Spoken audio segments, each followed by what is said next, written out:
Hi guys, my name is Josip Miškić and I'm digital marketing specialist at Inchoo. Hope you enjoyed the blog so far, but guess what? Now comes the most interesting part. I will show you how to create Inchoo category meta rules. Enjoy watching.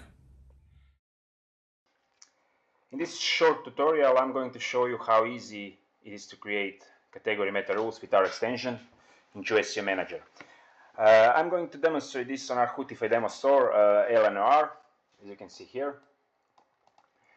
But before we dive into creating rules, let's answer the question what category meta rules are.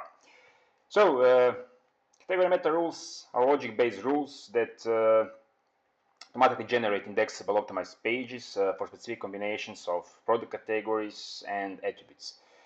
What is great about these rules is that you can target specific buyer intent with pages, custom pages, let's say, that otherwise wouldn't be indexable on regular e-commerce SEO setup.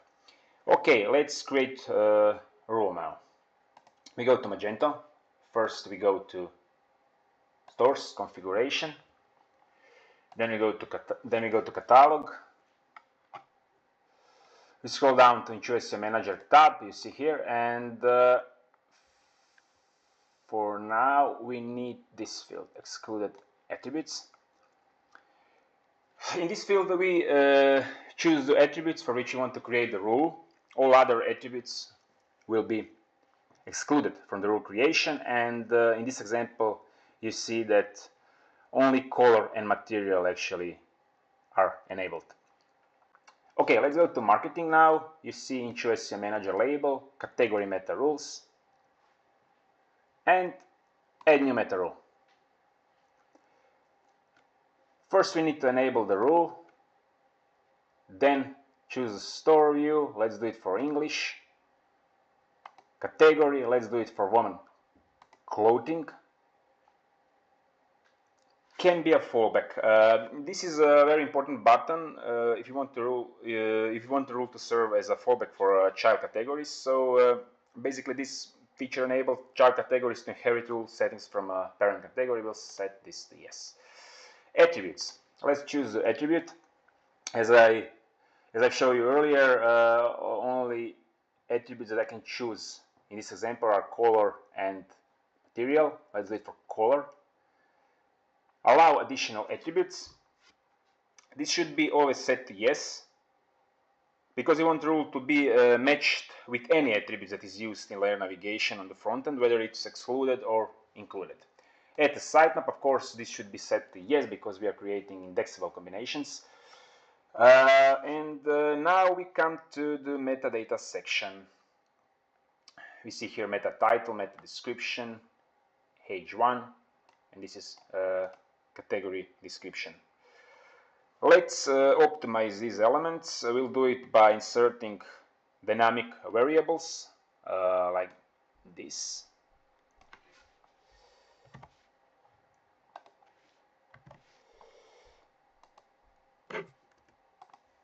Okay, category test. Let's paste it here and here. Let's set meta robots to index follow. Okay, so we still have to add a canonical URL.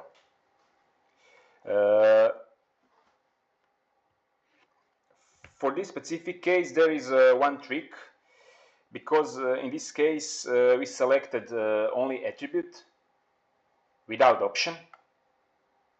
So we need to leave this field blank and set this button to yes, and that should be okay for the canonical URL. Okay, let me check the rule one more time.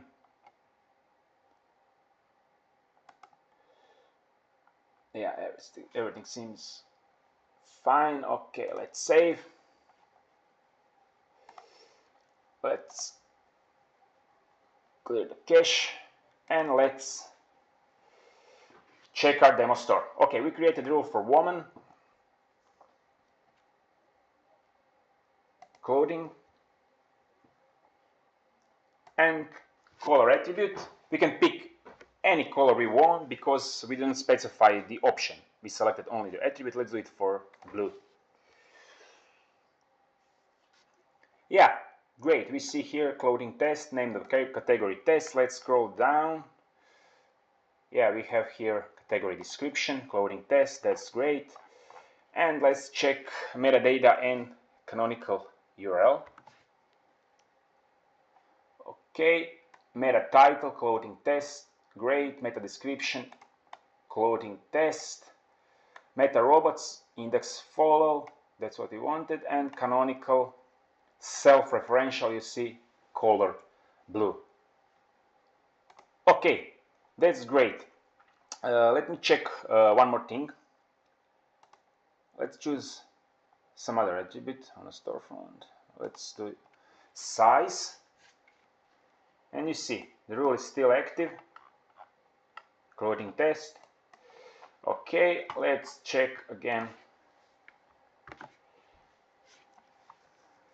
Meta title, okay. Meta description, okay. Meta robots index follow, okay. And canonical URL actually stays the same, color blue, but that's what we wanted because we created indexable combination of category clothing and attribute color. And that's it.